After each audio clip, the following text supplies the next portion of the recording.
Je suis revenu de la guerre, persuadé que j'allais retrouver ma famille dans une ambiance pleine d'émotions. Mais à peine passé le seuil de la maison, mes enfants m'ont totalement ignoré et ma femme s'est arrangée pour me faire passer pour un monstre. Aujourd'hui, je me retrouve sans toit, sans argent, obligé de révéler ces mensonges et de reconquérir mes enfants avant qu'elles ne les montent définitivement contre moi. Après 18 mois en Afghanistan, je découvre que mes enfants me détestent littéralement. Pendant mon absence, je passais mon temps à regarder ces vidéos de soldats qui rentrent chez eux et retrouvent leurs enfants, juste pour ne pas oublier pourquoi je m'accrochais. C'était tout ce qui me donnait la force de tenir, alors que mes frères d'armes tombaient autour de moi. Mais à mon retour, quand j'ai franchi la porte d'entrée, pas un seul de mes enfants n'a bougé. Mon cœur s'est brisé net. Ils étaient absorbés par leurs iPads, à faire défiler des jeux comme Temple Run, indifférents à ma présence. C'est là que j'ai entendu quelqu'un descendre les escaliers à toute vitesse. Mes beaux-parents, eux, au moins, m'ont serré dans leurs bras. On attendait ce moment depuis tellement longtemps. Cette accolade m'a fait chaud au cœur. Je les ai à mon tour enlacés. Ma femme a alors fait une apparition éclair pour me faire une étreinte expédiée.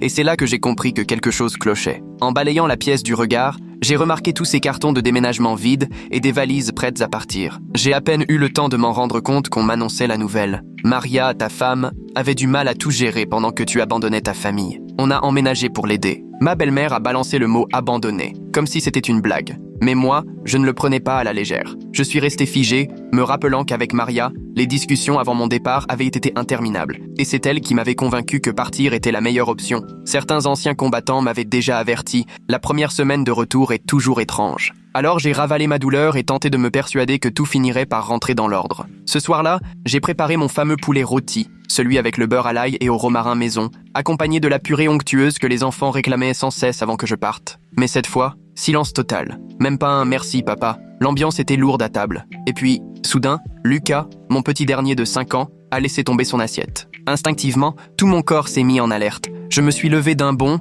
me suis glissé sous la table en murmurant un compte à rebours à partir de 5, comme je le faisais en opération. Arrivé à 0, rien ne s'est produit. Là, j'ai réalisé que j'étais vraiment rentré chez moi. J'ai repris une grande inspiration et me suis rassis. Plutôt que de chercher à me rassurer, ma femme me fixait comme si j'étais un étranger. Sa mère pianotait nerveusement sur son téléphone. Je n'avais même pas compris qu'on me filmait depuis le début. Avant même que j'aie pu m'excuser auprès d'Emma et Lucas, ils étaient déjà emmenés ailleurs. Les mois qui ont suivi ont été une véritable descente aux enfers. Ma femme était plus distante que jamais. Les enfants ne voulaient plus me voir. À part mes crises de stress post-traumatique, il ne me restait rien. Un jour, on a frappé à la porte. Une assistante sociale. Monsieur Hanley, je viens des services de protection de l'enfance. Nous avons reçu des signalements préoccupants au sujet de comportements instables envers vos enfants. Elle m'a alors montré sur son téléphone un montage vidéo de mes crises, présenté totalement hors contexte, où l'on me faisait passer pour un homme imprévisible, presque dangereux, avec soi-disant des preuves à l'appui. J'ai dû m'agripper à l'encadrement de la porte pour ne pas m'écrouler. C'est à ce moment précis que ma femme est apparue derrière moi.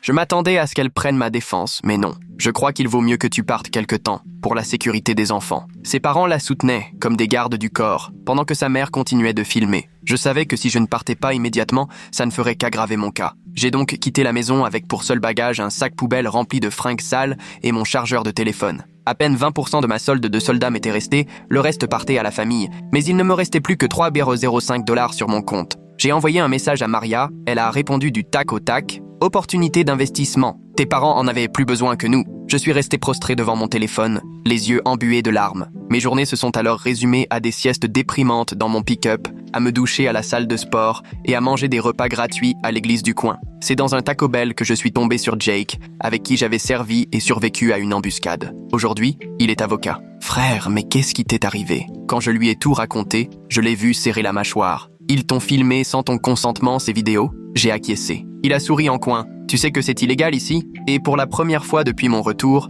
j'ai esquissé un sourire. Jake s'est tout de suite mis au travail, gratuitement, porté par la colère. En une journée à peine, il a déterré quelque chose qui allait tout changer. J'avais supprimé un dossier sur mon iPad, mais il était encore relié à l'iCloud de Maria. Ce que j'y ai trouvé m'a coupé le souffle. Vidéo après vidéo, on voyait Maria qui entraînait les enfants à m'ignorer quand j'étais là. Rappelez-vous, si jamais on vous demande, vous dites que vous ne vous sentez pas en sécurité avec papa, lançait-elle. L'air de rien, comme si elle parlait de la pluie. Et en arrière-plan, toujours le même homme que j'ai aussitôt reconnu. Son pote du CrossFit, celui qui avait toujours ce regard appuyé sur elle, qui, là, lui massait les épaules pendant qu'elle apprenait à nos enfants à mentir sur moi. C'est là que j'ai compris qu'il fallait absolument que j'obtienne la garde exclusive. Installé dans le cabinet de Jake, j'ai regardé ses vidéos de manipulation pour la 3e fois, les mains tremblantes en reconnaissant le gars du CrossFit, Derek. Il portait la montre que je lui avais offerte avant mon départ pour le remercier d'avoir promis de veiller sur ma famille. Jake a mis la vidéo sur pause et m'a montré l'horodatage. J'ai senti mon sang se glacer. La première vidéo de manipulation datait de 6 mois après le début de mon déploiement.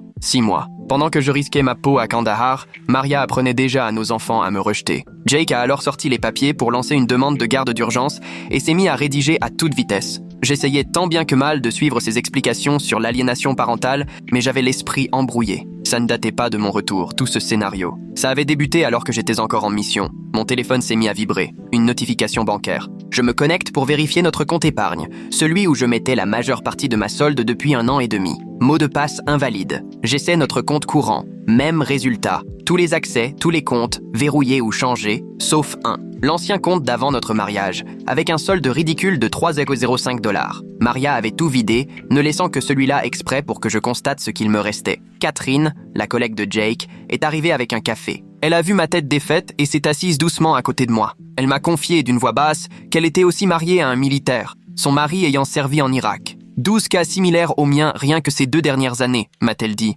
12 soldats qui rentraient chez eux pour découvrir leur compte à sec et leurs enfants qui ne voulaient plus les voir. C'était devenu presque banal. Le lendemain matin, j'ai pris la direction de l'école d'Emma, juste pour apercevoir ma fille, m'assurer qu'elle allait bien. Maria devait m'avoir à l'œil, car à peine quelques minutes plus tard, une voiture de police s'est arrêtée. L'agent est venu à la fenêtre de mon camion, l'air compréhensif, mais impuissant. Maria avait appelé pour des motifs de sécurité. J'ai dû quitter l'école sur le champ. Cet après-midi-là, j'ai vu mon psy de l'Office des anciens combattants. Le docteur Robart me suivait pour mon syndrome post-traumatique depuis mon retour, et selon lui, mes symptômes étaient typiques, gérables. Aucun antécédent violent, pas de comportements agressifs, juste les difficultés d'adaptation communes à beaucoup de vétérans. Il a imprimé tout mon dossier médical et l'a remis à Jake, une preuve cruciale qui contredisait les accusations de Maria. 2 jours plus tard, l'ordonnance restrictive est tombée. Maria avait retouché la vidéo du dîner, supprimant la partie où Lucas faisait tomber son assiette, ne gardant que le moment où je plongeais sous la table. Le juge a accordé une mesure temporaire, sans même m'écouter. C'est la routine, m'a expliqué la greffière. Je n'avais plus le droit d'approcher ma famille à moins de 150 mètres. Mais Jake a fait pire découverte encore. Mes prestations militaires, censées protéger ma famille si jamais il m'arrivait quelque chose, avaient été détournées. Désormais, Maria était désignée comme unique bénéficiaire sur tous les documents. Tout avait été signé alors que j'étais déjà à l'étranger, me souvenant vaguement de la pile de papiers à signer à la hâte, confiant tout à ma femme. Derek avait emménagé chez moi. L'enquêteur de Jake l'a confirmé. L'homme auquel j'avais confié la sécurité de ma famille était désormais le nouveau père à la maison. Dormait dans mon lit, utilisait mon matériel, portait ma montre. Un soir, le pasteur m'a trouvé à dormir dans mon camion. Il m'a offert une chambre à la cave de l'église, sans poser de questions. Il est devenu, contre toute attente, un vrai allié, prêt à témoigner de mon état réel. Sobre, stable, en difficulté mais pas dangereux. Il m'a même permis d'aider à la banque alimentaire, histoire de retrouver un peu de sens, autre que la bataille pour mes enfants. Un mail de l'école d'Emma m'a achevé. La maîtresse rapportait qu'Emma disait à ses camarades avoir peur de son père, les mots exacts employés dans les vidéos de Maria. Ma fille répétait mot à mot ce qu'on lui avait mis dans la tête. Jake a retrouvé d'autres vidéos supprimées. On y voyait Maria assise avec les enfants, leur faisant répéter des phrases toutes faites. « Papa me fait peur. Je ne me sens pas en sécurité. » Il se met en colère. Emma avait du mal à prononcer certains mots et Maria corrigeait la diction. Ça datait de 6 mois après le début de ma mission, alors que, moi, je leur envoyais des vidéos de contes pour les endormir depuis une base lointaine. Un soir, je suis passé devant chez moi, à bonne distance, et rien qu'en regardant la maison, je voyais les changements. Les photos de ma mission, qu'on avait affichées dans le couloir, avaient disparu. Le drapeau américain que j'avais fixé avant de partir avait été remplacé par la bannière de la salle de sport de Derek. Plus aucune trace de moi. Catherine m'a mise en relation avec la femme d'un autre vétéran, elle aussi prénommée Catherine. Elle m'a appris que Maria s'était rapprochée d'un groupe de soutien en ligne il y a 8 mois, où elle se surnommait les survivantes de conjoints militaires. Maria y racontait que j'étais violent depuis bien avant mon départ, construisant tout un récit alors que j'étais à des milliers de kilomètres, sans pouvoir me défendre. Jake a fait une requête officielle pour obtenir les relevés bancaires. D'importantes sommes avaient été transférées sur le compte de l'entreprise de Derek sous l'intitulé « Garde d'enfants », 7 mois après mon départ. Des milliers de dollars de primes de combat allaient financer leur histoire. L'argent gagné en zone de guerre censé assurer l'avenir de mes enfants. Après des mois de silence, mes parents m'ont enfin répondu. Ils étaient perdus. Maria leur avait fait croire que je refusais tout contact à cause de missions secrètes. Elle interceptait mes lettres, bloquait mes appels. Ils pensaient que je les avais laissés tomber, eux aussi. Une assistante sociale m'a donné rendez-vous dans un café. Elle a reconnu, en aparté, que le dossier sentait le coup monter, mais que sa supérieure voulait mener une enquête complète. Les parents de Maria avaient du réseau, multiplié les signalements. Le système devait traiter, même si les accusations tenaient à peine debout. Un ami commun m'a envoyé des captures des réseaux de Maria. des photos de famille trafiquées, datant de 3 mois, où Derek avait pris ma place à coups de Photoshop, publiées alors que j'étais toujours en opération. Les anniversaires, Noël, Pâques, toujours Derek dans le rôle du père, tandis que moi, je servais le pays. Mon commandant m'a écrit une lettre de recommandation. Le colonel McCatran attestait que je m'étais porté volontaire pour toutes les missions risquées, afin d'obtenir des primes supplémentaires. Chaque patrouille, chaque convoi dangereux, c'était moi qui levais la main. Plus d'argent pour Maria et les enfants, preuves à l'appui. Et puis, le coup de grâce, presque aussi violent que tout le reste, mon propre frère m'a appelé, convaincu par ses mensonges. Elle lui avait raconté n'importe quoi à propos de mon état mental, des crises de colère qui n'avaient jamais eu lieu, des menaces que je n'avais jamais prononcées. Il a préféré la croire, me coupant d'un soutien précieux. La conseillère d'orientation a rédigé un rapport alarmant. Pendant les cours d'art plastique, Lucas dessinait 2 papas. L'un griffonné au crayon noir avec l'étiquette méchant, l'autre en couleur vive, marqué gentil. Les dégâts psychologiques Paul se voyaient déjà. Jake a fouillé dans le passé de Derek. Une condamnation pour violence conjugale remontant à 3 ans. Exclu des Marines pour comportement déplacé. Maria savait très bien à qui elle avait affaire. Elle l'avait choisi malgré tout, voire peut-être à cause de ça, histoire de me faire passer pour le moins pire à côté. Franchement, c'en devenait absurde pour ce pauvre père. Apprendre que Maria avait laissé exactement 3,05 $ sur ce vieux compte, c'était à peine croyable. J'avais du mal à accepter que Maria soit allée jusqu'à appeler la police juste parce qu'il voulait voir Emma à l'école. Ensuite, elle a bricolé une vidéo qui le faisait passer pour une menace, alors qu'il ne faisait que réagir parce que Lucas avait fait tomber son assiette.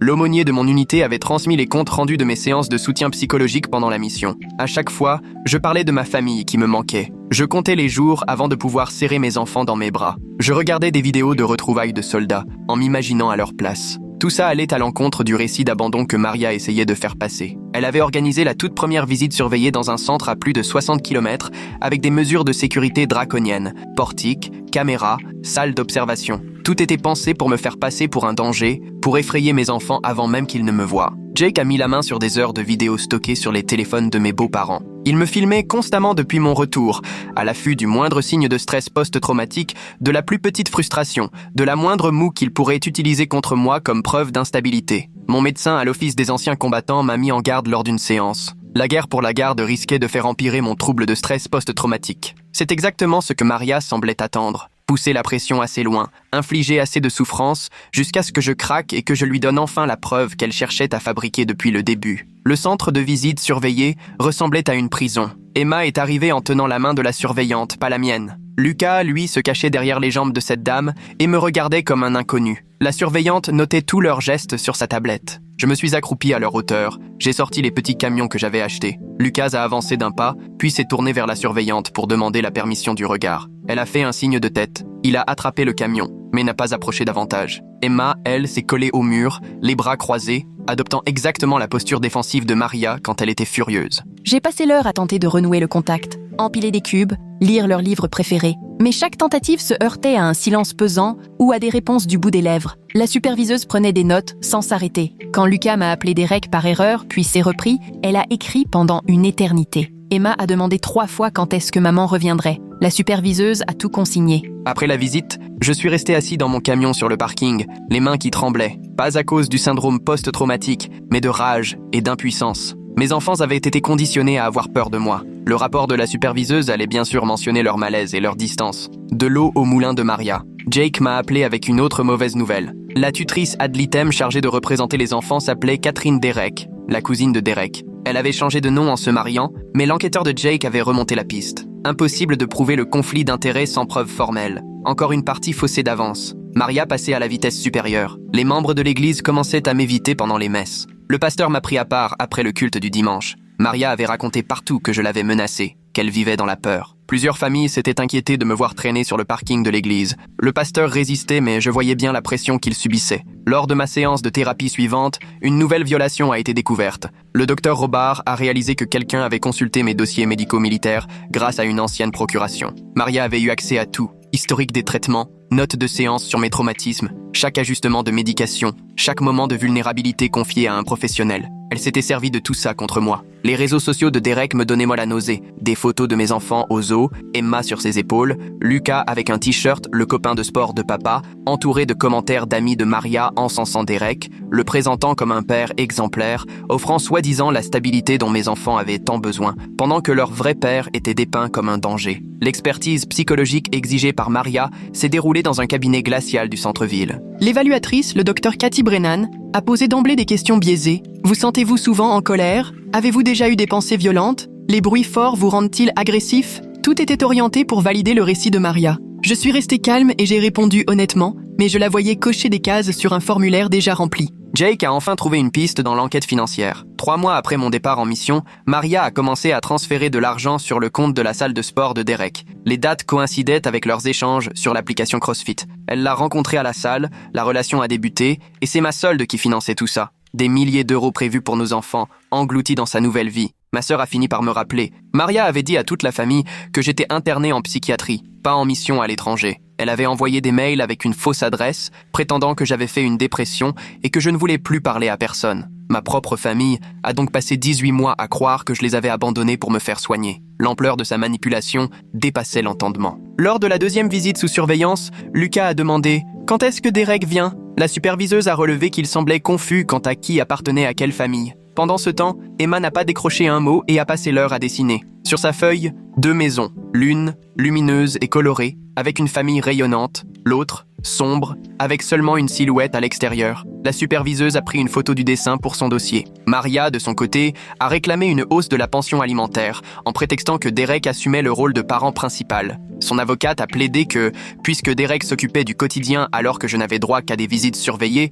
c'était à moi de payer pour ce service. L'homme qui dormait dans mon lit profitait de mon salaire, exigeait désormais que je finance son nouveau train de vie via la pension. Mon unité a fini par apprendre ce qui m'arrivait. En quelques jours à peine, une cagnotte GoFundMe a été lancée. Les camarades partagèrent le lien à tout va. Les messages étaient remplis de témoignages de soldats passés par les mêmes galères. Mais cela a aussi attiré les proches de Maria, qui m'accusèrent d'utiliser mes contacts dans l'armée pour faire pression sur une mère célibataire en difficulté. Puis la trahison a pris un tout autre visage. Ma mère a appelé. Elle croyait mot pour mot la version de Maria. L'internement psy, la soi-disant colère, les prétendues menaces. Maria lui avait distillé ses mensonges avec soin pendant des mois. Ma propre mère s'est mise à me voir comme un danger. C'était un nouveau lien familial qui se brisait. À la 3e visite surveillée, nouvelle épreuve, une voiture a pétaradé sur le parking. J'ai eu le réflexe de me mettre à couvert derrière un banc. Réaction instinctive. La superviseuse a mis les enfants à l'abri tandis que je tentais de reprendre mon souffle. L'avocate de Maria a aussitôt déposé une requête d'urgence. Encore une preuve de mon instabilité devant les enfants.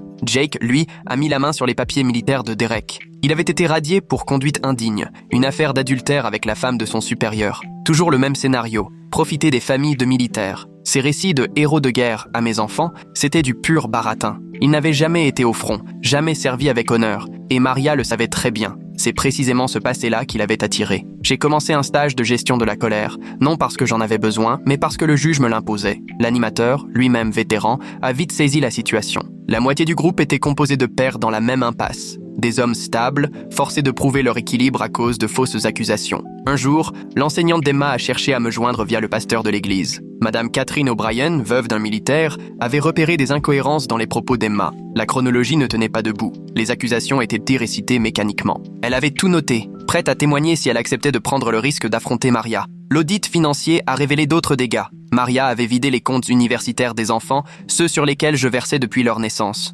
18 ans d'économie pour Emma, 5 pour Lucas, envolés. L'argent transféré sur des comptes auxquels je n'avais plus accès. Leur futur sacrifié pour le présent de Maria. Elle a même mis la pression sur l'église, menaçant de les dénoncer pour avoir hébergé un vétéran dangereux, et a prétendu que la banque alimentaire encourageait des comportements à risque. Certains membres du conseil m'ont suggéré de chercher un autre toit. Le pasteur devait choisir, me soutenir et risquer la division de sa paroisse, ou céder à la campagne de Maria. Il a choisi la vérité. Il a remis les vidéos de surveillance des semaines où j'étais hébergé. Chaque image me montrait calme, aidant à la banque alimentaire, animant le catéchisme avant que la machine à rumeurs de Maria ne se mette en marche. De quoi prouver qui j'étais vraiment, loin du monstre qu'elle décrivait. J'ai commencé à tout enregistrer, chaque appel, chaque échange. Un jour, lors d'une discussion sur les visites, Maria a fini par avouer qu'elle préparait les enfants, les coachait sur ce qu'ils devaient dire. J'ai gardé l'enregistrement. Jake pense que ça ne sera sans doute pas recevable, mais c'est déjà ça de prix. Le foyer pour anciens combattants est devenu mon nouveau défi. Le bénévolat m'a redonné un but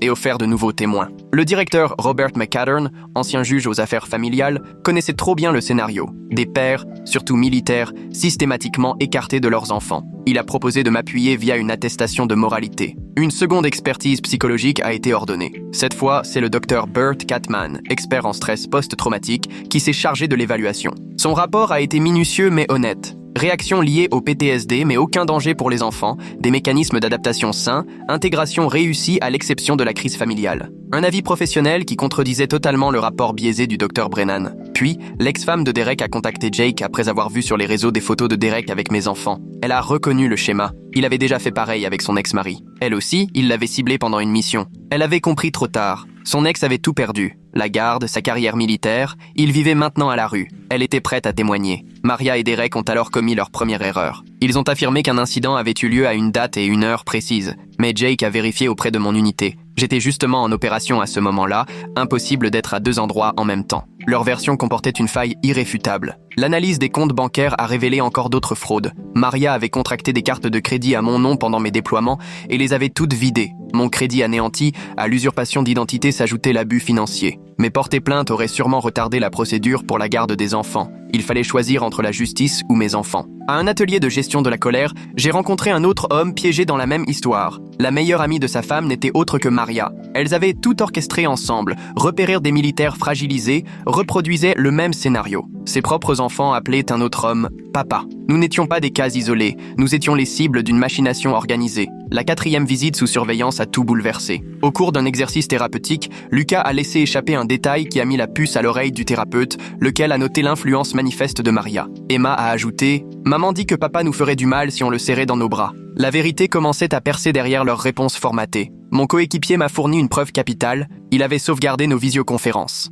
On m'y voyait, soir après soir, parler aux photos de mes enfants restés en Afghanistan, embrasser leurs portraits avant chaque départ en mission, pleurer après les patrouilles les plus risquées, des attestations indiscutables d'un amour de père venu de l'autre bout du monde. Puis la sœur de Maria est entrée en contact, ayant été témoin du comportement déplacé de Derek lors des réunions de famille, des remarques inappropriées envers sa propre fille adolescente. Maria avait balayé les inquiétudes d'un revers de main, prétendant qu'il ne s'agissait que de jalousie, mais sa sœur avait soigneusement conservé les preuves. Textos, mails. Maria savait pour les tendances prédatrices de Derek, mais avait choisi de fermer les yeux. Dès lors, l'enquête des services sociaux a pris un nouveau tournant. L'institutrice d'Emma a signalé des bleus sur la fillette, apparus après un week-end chez Derek, des marques de défense sur ses bras. Les services sociaux n'avaient d'autre choix que d'ouvrir une enquête. Maria a de suite retourné la situation à son avantage. Elle a fait croire que le stress causé par ma présence avait poussé Derek à la serrer trop fort, par accident. Ma faute, même en mon absence. Lors d'une visite surveillée, Lucas a confié à l'éducateur qu'il n'avait pas le droit d'aimer ses deux papas.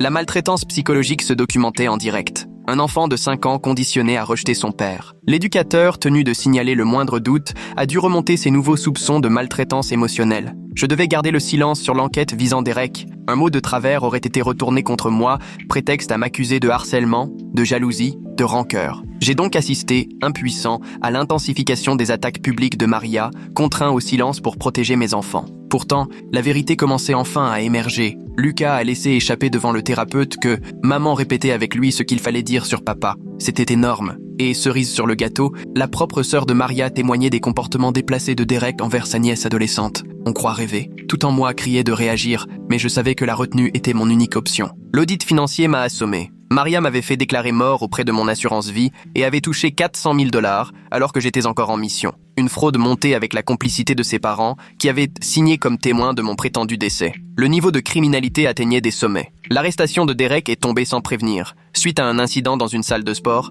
impliquant encore une fois l'épouse d'un militaire. Le schéma se répétait. Mais Maria, fidèle à elle-même, a prétendu que tout avait été orchestré par mes contacts dans l'armée. Le juge, sceptique mais prudent, a dû prendre en compte ces accusations. Les investigations ont fini par révéler l'étendue du plan. Maria et ses parents avaient déjà monté le même scénario quelques années plus tôt. Son premier mari, lui aussi militaire, avait tout perdu. La garde de ses enfants, sa carrière, et vivait désormais à la rue. Je n'étais pas sa première victime, seulement la plus rentable. Face à ce dilemme, j'ai dû choisir. Lancer une procédure pénale et risquer des années de report pour la garde, ou me concentrer sur mes enfants et laisser des criminels en liberté. Jake m'a conseillé de prioriser la garde. Les poursuites viendraient plus tard. Mes enfants avaient besoin de moi tout de suite. Maria n'a pas tardé à contre-attaquer, m'accusant de l'avoir menacée lors d'une visite surveillée. Étrangement, les images de vidéosurveillance de cet instant précis étaient illisibles, officiellement à cause d'un problème technique. L'accusation, pourtant, restait et venait encore noircir mon dossier devant le juge. Malgré tout, j'ai obtenu un droit de visite sans surveillance, une avancée majeure. Maria a fait appel dans la foulée,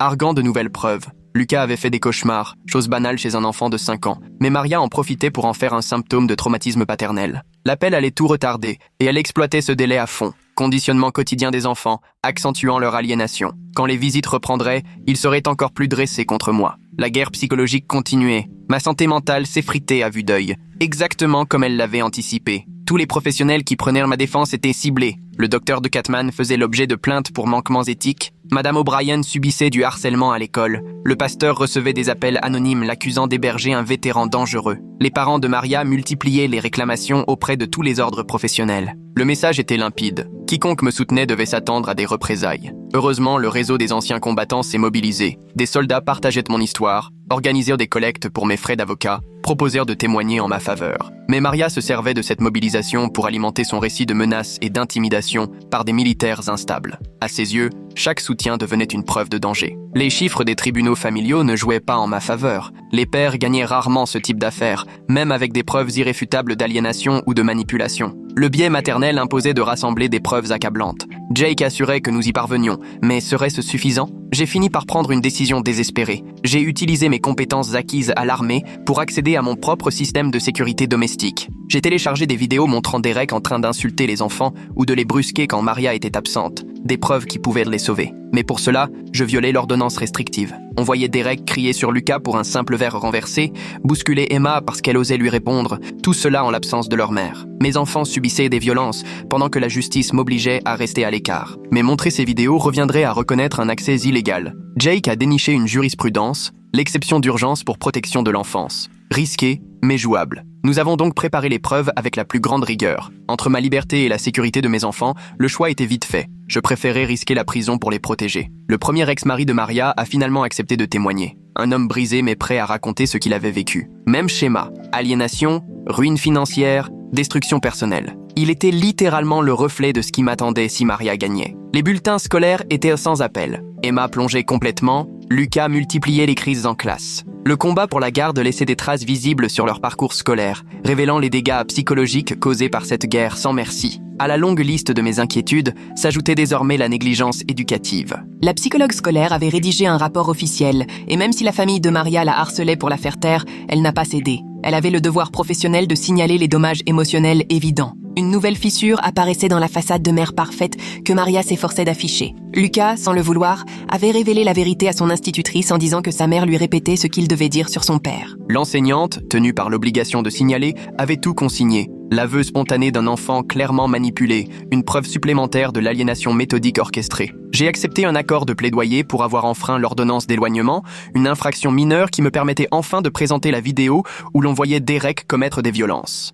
Jake a négocié avec minutie, reconnaissant une violation technique pour mieux protéger les enfants. Maria s'est aussitôt emparée de cette opportunité pour retourner la situation contre moi. Dans sa demande en référé, elle me présentait comme un criminel, m'accusant de harcèlement et de mépris envers les décisions du tribunal. Pourtant, mon seul but était légitime, protéger mes enfants contre la maltraitance. Mais je me retrouvais enseveli sous le jargon juridique, chaque instinct protecteur déformé, interprété comme de l'agressivité. Derek remis en liberté sous caution sans tarder et retourné vivre dans ma maison, alors même qu'une ordonnance de protection avait été prononcée pour les enfants et que les vidéos attestant des violences existaient.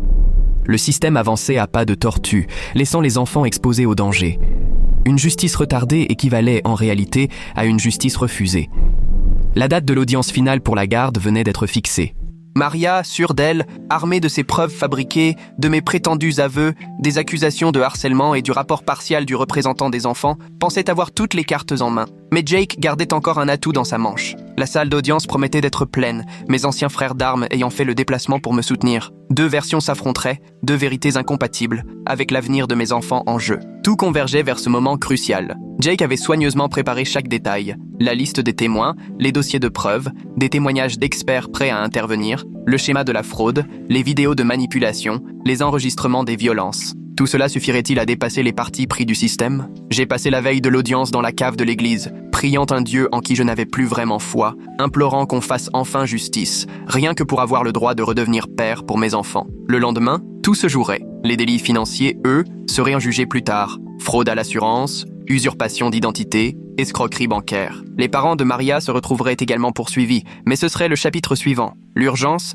c'était de sauver mes enfants de leur réalité d'aujourd'hui. Toute mon unité m'avait envoyé des témoignages vidéo et des lettres de recommandation d'Afghanistan. Des frères d'armes qui m'avaient vu dans mes pires moments comme dans mes meilleurs, qui savaient quel père je suis. Leurs mots s'opposaient aux mensonges de Maria. À l'aube, pour le jour de l'audience, j'ai revêtu mon unique costume, celui de mon mariage. Ironie cruelle. Devant le miroir, j'ai vu un homme changé par la trahison. Plus maigre, plus vieux, plus dur, mais toujours père, toujours debout. Jake m'attendait sur les marches du tribunal pour un dernier briefing. Reste calme, laisse les preuves parler. Ne réagis pas aux provocations. Fais confiance à la vérité, même quand le système semble sourd à cette vérité. Maria est arrivée entourée de ses parents, de Derek, de tous ceux qu'elle avait su rallier à sa cause. Elle incarnait à la perfection le rôle de la victime, de la mère célibataire courageuse, du parent protecteur obligé de défendre ses enfants contre un père prétendument dangereux. À l'intérieur, mes anciens camarades occupaient un côté de la salle, des hommes qui savaient ce que c'était que de se battre. Leur présence suffisait à elle seule à parler en ma faveur. Les soutiens de Maria, eux,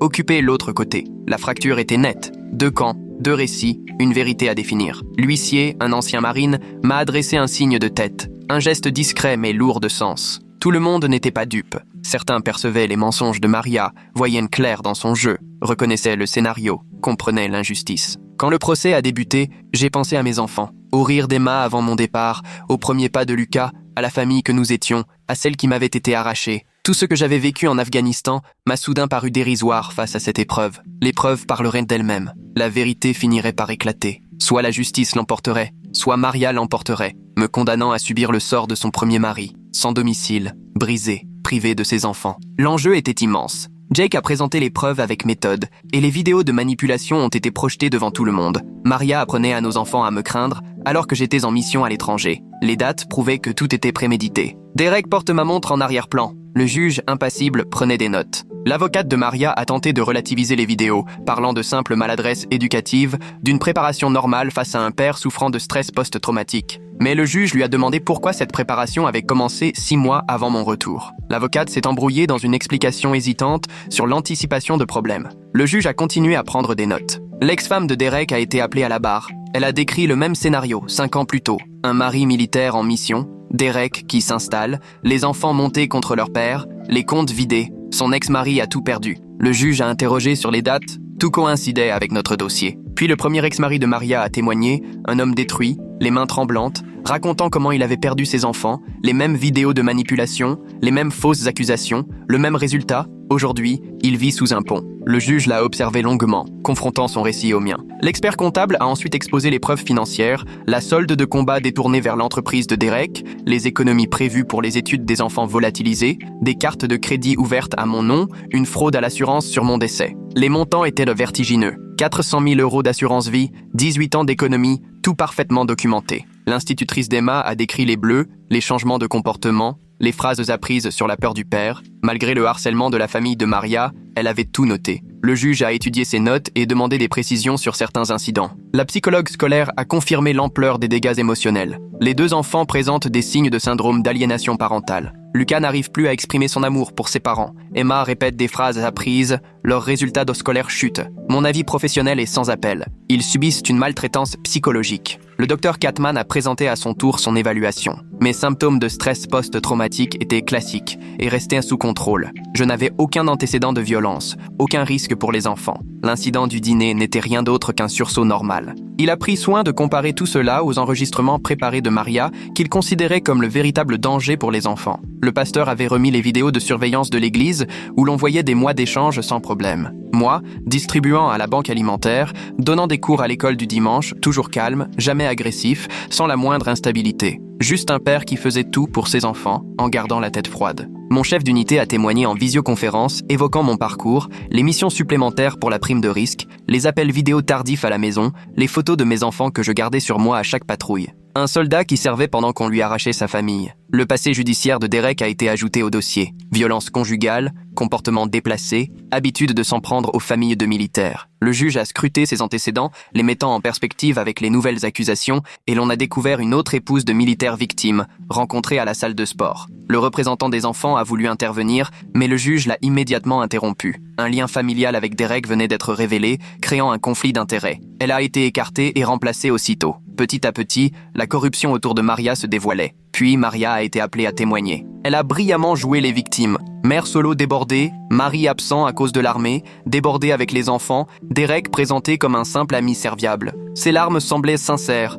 jusqu'au moment où Jake a amorcé le contre-interrogatoire. Il a déroulé la chronologie. Maria avait rencontré Derek 3 mois après mon départ. Les transferts d'argent avaient redémarré tout de suite. Les vidéos de coaching apparaissaient dès le 6e mois. Tout avait été planifié dans mon dos alors que je servais à l'étranger. Maria a tenté de tout justifier par des coïncidences, mais le juge est resté de marbre et la découverte d'une fraude à l'assurance a définitivement ruiné sa crédibilité. Maria m'avait déclaré mort pour toucher 400 000 $, avec la complicité de ses parents venus signer le faux certificat de décès. Elle s'est embrouillée, parlant d'un malentendu, d'erreurs administratives, tandis que le visage du juge se fermait. Jake a diffusé un enregistrement où l'on entendait clairement Maria expliquer comment elle avait coaché les enfants, leur dictant ce qu'ils devaient dire pendant les visites.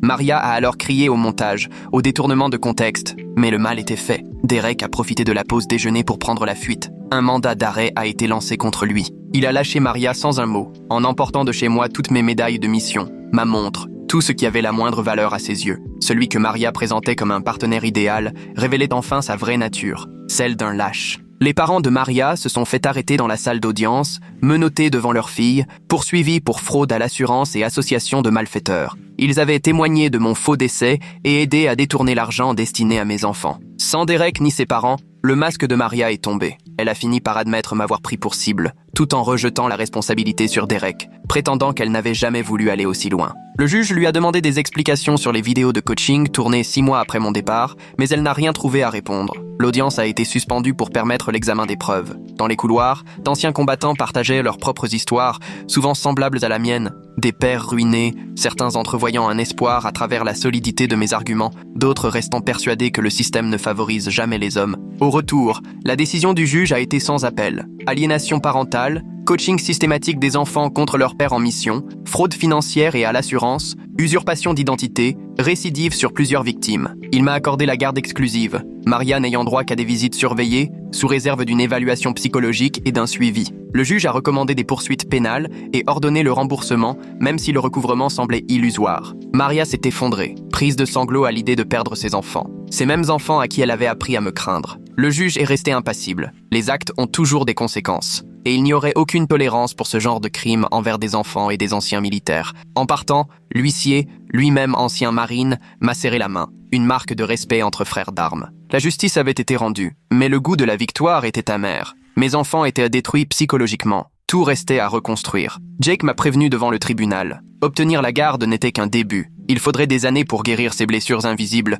avec de l'aide professionnelle, beaucoup de patience et de temps. La vraie bataille commençait à peine, celle de rendre leur enfance à mes enfants. Je suis ensuite retourné chez Maria, notre ancien foyer. Les affaires de Derek jonchèrent la pelouse. La voiture de ses parents était abandonnée dans l'allée. Le drapeau américain que j'avais accroché avant de partir, oublié au fond de la poubelle, je l'ai ramassé. Emma et Lucas étaient à l'école. L'ordonnance de garde prévoyait une récupération d'urgence. Je suis allé les chercher et les ai trouvés dans le bureau du conseiller scolaire. Ils avaient l'air complètement perdus lorsqu'on leur a annoncé que papa venait les chercher. Le conseiller a eu un mot doux pour les rassurer. Le trajet jusqu'à notre nouvel appartement s'est déroulé dans un silence pesant. Emma fixait la fenêtre, Lucas serrait son sac à dos contre lui. Pas une once de joie à l'idée de rentrer avec moi, aucune question sur notre destination, juste une méfiance instinctive envers celui qu'on leur avait appris à redouter. J'avais aménagé un petit appartement près de leur école, 2 chambres simples, du mobilier basique, leur chambre agrémentée de jouets familiers du temps d'avant. Emma est entrée timidement, Lucas ne me lâchait pas d'une semelle, plus par désarroi que par attachement. Cette première nuit,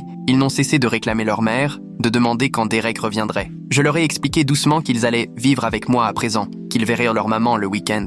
Leur incompréhension m'a brisé le cœur. Tout ce qu'on leur avait inculqué était faux. Le coucher a été une épreuve. Emma m'a dit qu'elle avait peur de moi, sans savoir l'exprimer. Lucas a mouillé son lit alors que cela ne lui arrivait plus avant mon départ. À 3h du matin, je changeais les draps, me demandant combien de temps il faudrait pour qu'ils commencent à guérir. Le lendemain matin, j'ai préparé des crêpes, leur petit déjeuner préféré avant mon départ, mais ils les ont grignotées du bout des lèvres, méfiants. Le moindre geste de père ordinaire se heurtait à une résistance bien ancrée. Maria avait réussi à les conditionner profondément, et l'ombre de Derek planait encore. L'école, au moins, instaurait une routine rassurante. Les enseignants étaient au courant du changement de garde, et le directeur, ancien militaire lui aussi, comprenait parfaitement la situation. Il m'a promis de garder un œil sur l'adaptation des enfants et de m'alerter au moindre comportement préoccupant. Après l'école, c'était devoir à la table de la cuisine. Emma peinait en maths. J'ai proposé mon aide et elle a sursauté quand j'ai tendu la main vers son crayon. Derek avait laissé des blessures bien plus tenaces que de simples bleus. Lucas, lui, a commencé la thérapie en premier, des séances de jeu avec une spécialiste de l'aliénation parentale.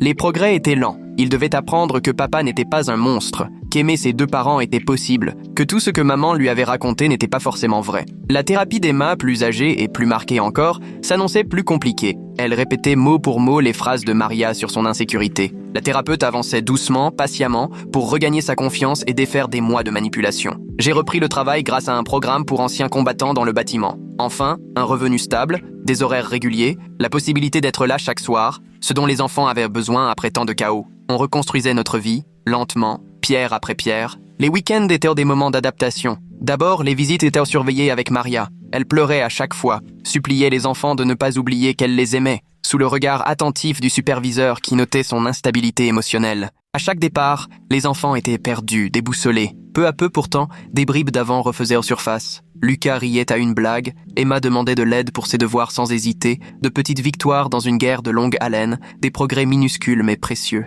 L'enquête pour fraude suivait son cours. Maria a été officiellement mise en examen, ses parents ont plaidé coupable, Derek restait introuvable et tout l'argent envolé, dépensé pour leur nouvelle vie pendant ma détention. Le récupérer semblait illusoire, mais la justice suivait son chemin. 3 mois plus tard, Lucas m'a appelé « Papa », sans qu'on le lui suggère. Ce n'était plus Derek, ni l'homme effrayant, juste papa. J'ai gardé mon calme, mais j'étais bouleversé. Oh, mon cœur. Le jour où Emma a sursauté alors que je tentais de l'aider, ça m'a brisé. C'était pourtant le signe d'un premier vrai pas vers la guérison. Emma a mis plus de temps. Il a fallu 6 mois avant qu'elle ose me prendre dans ses bras pour me dire bonne nuit. D'abord timidement, comme pour vérifier qu'elle était en sécurité. Quand elle a compris qu'elle ne risquait rien, elle m'a serré plus fort. Les années de peur se sont peu à peu évaporées. L'appartement a fini par ressembler à un foyer. Les photos d'avant mon départ se sont mêlées aux nouvelles. On fabriquait de nouveaux souvenirs. Soirée pizza, week-end cinéma, coups de main pour les devoirs, les gestes banals d'un père qui prenait des allures de miracle. Maria a fait 2 ans de prison pour fraude. Ses parents ont écopé du sursis. Ils étaient âgés, sans antécédents.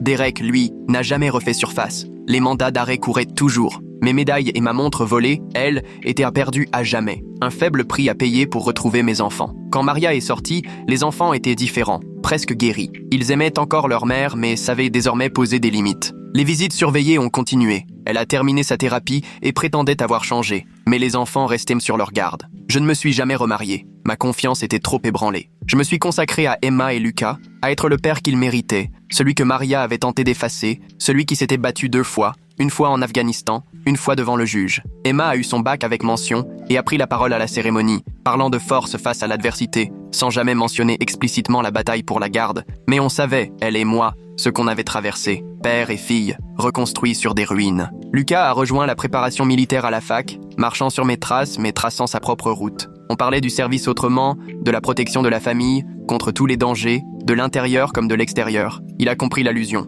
Bien plus tard, au mariage d'Emma, Maria était là, invitée par Emma, pas par moi. On s'est contenté d'un salut poli, sans échanger un mot, le passé enterré sous des années de reconstruction. Nos enfants s'épanouissaient malgré tout ce qu'ils avaient subi. Le groupe de soutien pour anciens combattants existe toujours. J'y accompagne de nouveaux pères qui traversent les mêmes épreuves. Je partage des conseils, des ressources juridiques, un peu d'espoir. Le système reste favorable aux mères, mais de plus en plus de pères se battent. Mon histoire circule dans les réseaux militaires, sans faire de bruit, pas de célébrité ni de buzz, juste une solidarité discrète, une preuve que la persévérance finit par payer, que les preuves sont essentielles, que les pères peuvent gagner. Derek a finalement refait surface, dans un autre état, avec une autre femme de militaire. Même scénario. Mais cette fois, les autorités étaient prêtes, plusieurs mandats, comportements documentés, il a pris 10 ans. Justice tardive, mais justice tout de même. L'argent volé n'a jamais été retrouvé, les fonds pour la fac ont été reconstitués petit à petit, l'armée m'a remplacé les médailles, mais la montre reste un souvenir, de ces choses qui semblaient importantes autrefois et qui ne sont rien à côté des câlins du soir. Parfois,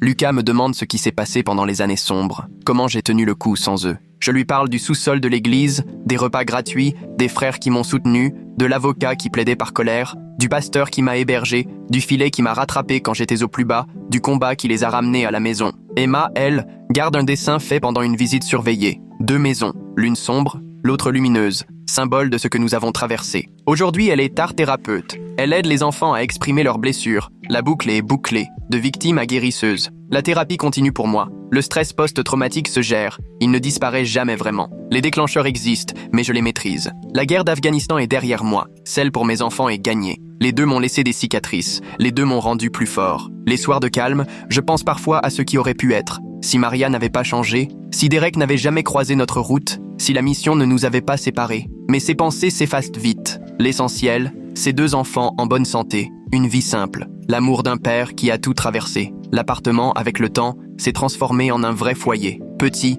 mais c'était le nôtre. Le drapeau américain flotte fièrement à la fenêtre, tandis que les photos de mission se mêlent à celles de classe. Le passé et le présent coexistent sur les ruines d'une famille qu'on a réussi à reconstruire. Parfois, les membres du groupe de soutien appellent, eux aussi pris dans leur propre combat pour la garde. Je partage ce qui m'a aidé, les preuves, la paperasse, la persévérance, la vérité. Le système reste bancal, mais il n'est pas imbattable. Les droits des pères progressent. Maria mène aujourd'hui une vie discrète, elle travaille dans le commerce, voit régulièrement les enfants et suit scrupuleusement les décisions du tribunal. Elle affirme avoir changé. Est-ce sincère ou pour la forme? Peu importe finalement. Les enfants sont en sécurité. À la cérémonie de galon de Lucas, nous étions tous les 2 là, chacun de notre côté, fiers de notre fils. Ce jeune homme qui a survécu à notre guerre et qui a choisi de servir malgré tout, devenu plus fort grâce à l'épreuve. Quand Emma est tombée enceinte pour la première fois, une vague d'émotions inattendues est remontée. L'instinct de la protéger s'est imposé. Je lui ai promis que son enfant ne vivrait jamais ce qu'elle avait traversé, que les batailles de garde ne pèseraient pas sur une nouvelle génération. Il fallait casser le cycle.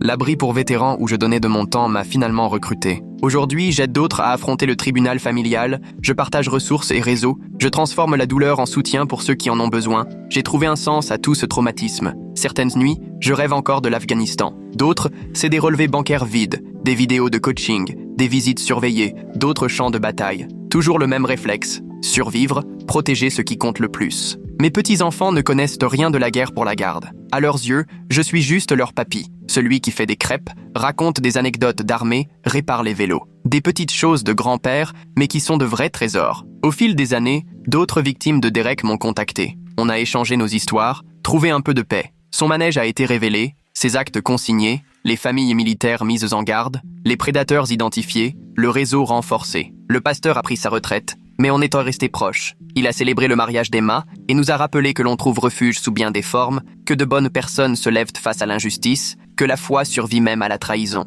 Jake, lui, est devenu juge, spécialiste du droit de la famille, défenseur des vétérans, porte-parole des droits des pères. Il utilise notre dossier en formation, montre quelles preuves sont décisives, prouve que la vérité finit toujours par l'emporter, tôt ou tard. Les années perdues ne reviennent pas. L'argent a disparu, l'innocence aussi, mais ce qui reste est plus solide. L'amour d'un père mis à l'épreuve, des enfants qui ont survécu à la manipulation, des liens familiaux qui se sont retissés. Aux anniversaires de mon retour de mission, je repense à ce soir-là. Les enfants qui m'ignoraient, les beaux-parents qui filmaient, Maria distante, le début de l'enfer, mais aussi le premier pas vers la vérité, la justice, la guérison. Reconstruire, ce n'est pas une destination. C'est une décision à prendre chaque jour. Garder son calme quand Emma fait des cauchemars. Faire preuve de patience quand Lucas interroge le passé. Apprendre à me pardonner, à ne pas avoir vu, à avoir fait confiance, à être parti. Le cercle de soutien est resté. Des frères d'armes qui ont témoigné au tribunal, contribué aux frais d'avocat, partagé leur histoire, prouvé que le service ne s'arrête pas à l'uniforme, que les combats prennent bien des formes. Parfois, de nouveaux pères me demandent si ça en valait la peine. La ruine financière, le choc émotionnel, les années de lutte. Je leur montre des photos, le diplôme d'Emma, l'engagement de Lucas, les petits-enfants qui jouent. Là, ils comprennent. Maria envoie des cartes pour les fêtes. On garde la distance nécessaire. Les enfants répondent poliment. Chacun respecte les limites. La coparentalité passe par le tribunal et la thérapie, pas par l'amitié. Juste l'essentiel. Ma vie est plus simple que prévu. Pas de retraite militaire, pas d'économie retrouvée, pas de remariage. Mais elle est aussi plus riche. Chaque instant avec mes enfants, je l'ai gagné. Chaque étape, je l'ai vécu. Chaque étreinte compte double. Mes récits de guerre ne parlent plus de l'Afghanistan, mais du tribunal de la famille, des visites surveillées, des séances de thérapie, des petites victoires. Un autre front, le même courage nécessaire. Au groupe de soutien, de nouveaux pères arrivent démolis. Garde perdue, enfants éloignés, compte à sec. Je me revois 8 ans en arrière, alors je transmets l'espoir. Les preuves font la différence. La vérité a du poids, les enfants finissent par guérir. Le système doit encore évoluer. Les pères subissent toujours des préjugés. L'aliénation parentale existe encore. Mais il y a plus d'outils, plus de sensibilisation, plus de pères qui se battent, plus d'enfants sauvés. Les avancées se mesurent au nombre d'affaires gagnées. Le cas de Derek a même permis de changer la loi de l'État, enfin. Meilleure reconnaissance des schémas dans les expertises de garde, protection accrue pour les militaires en mission. De petits pas, mais essentiels. D'autres enfants protégés, d'autres pères soutenus. Je garde une vieille vidéo d'Afghanistan. J'ai lu des histoires du soir à des photos, embrassé des portraits. Cet amour-là m'a porté, m'a ramené à la maison, a survécu à la trahison et m'a rendu mes enfants. Le jugement de garde dort dans mon coffre-fort, preuve légale de la victoire. Mais la vraie preuve, c'est le rire à table, l'aide pour les devoirs, les câlins du soir, tout ce que Maria avait tenté de m'arracher. Certaines cicatrices ne disparaîtront jamais. La confiance est fêlée à vie. Je reste hypersensible aux fréquentations des enfants, aux questions d'argent, un syndrome post-traumatique doublé de celui de la garde. Mais mes cicatrices racontent notre survie, notre force, l'amour qui a tenu bon. L'appartement où tout a recommencé héberge aujourd'hui des étudiants. Il m'arrive d'y repasser, de me souvenir des premières nuits, des enfants apeurés, des draps mouillés, des pancakes restés intacts. Le chemin parcouru, tout ce qu'on a réparé. Aujourd'hui, Emma travaille sur des dossiers de garde, propose de l'art-thérapie aux enfants victimes d'aliénation. Elle dessine avec eux 2 maisons, les aide à comprendre, à guérir. Sa douleur est devenue vocation. Lucas, de son côté, accompagne les jeunes soldats sur la préparation familiale, l'organisation des missions, les aspects juridiques, les signaux d'alerte. Son expérience sert à protéger les autres. Le service, c'est bien plus qu'une question d'uniforme. Diriger, c'est aussi savoir faire preuve de vulnérabilité. Aujourd'hui, les petits-enfants débarquent chaque week-end et la maison se transforme en joyeux désordre. Des jouets éparpillés, des éclats de rire qui résonnent partout, des petites mains qui laissent des traces collantes sur les meubles. Voilà toute la beauté du quotidien. C'est cet avenir-là que Maria a voulu m'enlever, cette famille qu'elle n'a jamais réussi à briser. 8 ans ont passé et la paix a trouvé sa place. On n'a pas pardonné, on n'a pas oublié, mais la paix est là, simplement. Les enfants ont grandi, les épreuves ont été surmontées, les blessures cicatrisées, la vie s'est reconstruite. Une existence ordinaire, toute simple, chèrement gagnée, normale enfin. C'est pour tout cela que je me suis battu. Et c'est ce récit-là que j'aime. Voilà comment tout s'achève.